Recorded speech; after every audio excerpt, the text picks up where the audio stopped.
Hi students, this is Anthony. நம்ம இப்ப பார்க்க போறது தமிழ் ஒவ்வொரு பார்ட்டா பார்க்க போறோம். இப்ப நம்ம பார்க்க போறது பார்ட் 2 தமிழ்ல. இந்த பார்ட் 2 தமிழ்ல அப்படின்றது என்னது அப்படின்னா 3 8s are 24 மார்க், மொத்தம் 24 மார்க் எப்படி எடுப்போம் அப்படின்னு சொல்லி பார்ப்போம். முதல்ல என்னது துணை பாடம். இந்த துணை பாடம் அப்படின்றது என்னது அப்படின்னு சொல்லி கொடுத்துருக்கோம் பாருங்களேன். எங்க இருக்கு, அதாவது செய்யுள்ல நான் சொல்லியிருப்பேன் எது துணை பாடம் எது உரைநடை எது செய்யுள்னு தெரியாம நீங்க படிச்சுட்டு இருந்திருப்பீங்க அப்படின்னு.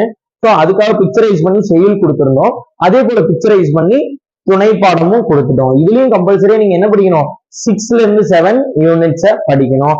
அதே போல உரைநடையும் கொடுத்துருக்கோம். ஸோ இந்த பர்டிகுலர் நம்பர் அப்படின்றது அந்த லெசன்ல இருக்கக்கூடிய நெடுவினால இருக்கக்கூடிய 2 அப்படின்னா 2வது கொஸ்டின் என்னதான் செய்யுள் உரைநடை அப்படின்னு சொல்லி அந்தந்த பாடத்துக்கு அங்கங்க கொடுத்துருக்கோம். ஸோ உரைநடைக்கு கொடுத்துருக்கோம், துணை பாடத்துக்கு கொடுத்துருக்கோம். போன வீடியோல செய்யுள் கொடுத்துருக்கோம்.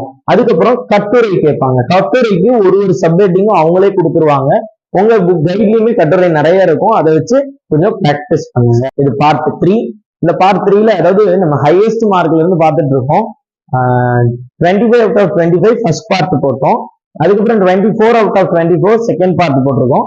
இப்ப 1 word 15 out of 15 இதுதான் அடுத்த ஹையஸ்ட் மார்க் அப்படின்னு சொல்லக்கூடியது.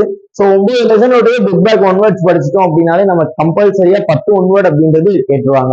அதுக்கப்புறமேட்டு 4 1 word அப்படின்றது பாடல் கொடுத்துருப்போம். அந்த பாடலுக்கு 4 சூஸ் த பெஸ்ட் ஆன்சர் இருக்கும்.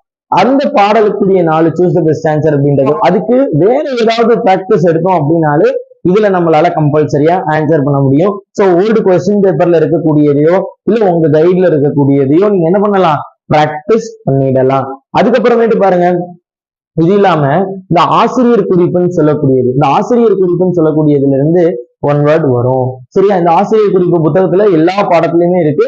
அதை நீங்க என்ன பண்ணிருங்க, ஒரு தடவை ரீட் பண்ணிக்கோங்க. நிறைய பேர் தமிழ்ல படிக்கவே கஷ்டப்படுறீங்க. So you have to analyse, நீங்க ஏன் படிக்க மாட்டீங்க, ஏன் நம்ம இவ்வளவு கஷ்டப்பட்டாலும் நம்மளுக்கு தமிழ் வரமாட்டுது அப்படின்றத அனலைஸ் பண்ணுங்க. எங்க டியூஷன்ல பாத்தீங்க அப்படின்னா வரக்கூடிய ஸ்டூடெண்ட் யாரா இருந்தாலும் எவ்வளவு படிச்சாலுமே சரி, பேரண்ட்ஸ் எல்லாம் நல்லா படிப்பாங்கன்னு சொல்லுவாங்க. பட் ஆல்சோ நாங்க என்ன பண்ணுவோம் அப்படின்னா வச்சு காக்கா கீக்கி இது எல்லாத்தையுமே என்ன பண்ணுவோம்னா எழுத சொல்லுவோம். ஸோ இதை எழுத சொல்லும் போது அந்த பசங்களுக்கு ஒரு சில லெட்டர்ஸ் தெரியாது. அப்பதான் ஃபைண்ட் அவுட் பண்ணுவோம், தம்பிக்கு இதுவே தெரியல அப்படின்னு சொல்லி. ஸோ அதை ஒரு 1 week ட்ரைன் பண்ணதுக்கு அப்புறமேட்டு பசங்க என்ன பண்ணிடுவாங்க அப்படின்னா அதை நல்லா பிக்கப் பண்ணுவாங்க. அதுக்கப்புறம் 2 letter words 3 letter wordsன்னு படிக்க சொன்னோன்னா தமிழ் நல்லா படிக்க ஆரம்பிச்சிருவாங்க. ஸோ இது போல நீங்க எந்த ஸ்டேட்டஸ்ல இருக்கீங்க, லெட்டர்ஸே தெரியாத ஸ்டேட்டஸ்ல இருக்கீங்களா அப்படின்றத பாருங்க. ஒரு சில பேர் என்ன பண்ணிட்டாங்க ஸ்கூல்ல அப்படின்னா, அதாவது உயிரெழுத்துக்களின் வரிசையில தான் படிக்கணும். ஈன்ற வரிசையில தான் காக்கா கீக்கி கூக்கு கேக்கேன்னு படிக்கணும். நீங்க என்ன பண்றீங்க, காஞா சா கா ஞா சா அப்படின்ற இந்த வரிசையில, அதாவது 18 லெட்டர் எனக்கு தெரியணும் அப்படின்றதுக்காக பசங்களை அப்படி படிக்க வச்சுட்டாங்க. அது தப்பு, அந்த முறையில படிக்க கூடாது. 18 லெட்டர் தெரியறதுக்காக காஞாசாவை மட்டும்தான் எழுதி வைக்க சொல்லணுமே தவிர காஞாசா அப்படின்ற நீ சி அப்படின்றது எழுத வைக்க கூடாது. அது தவறான முறை.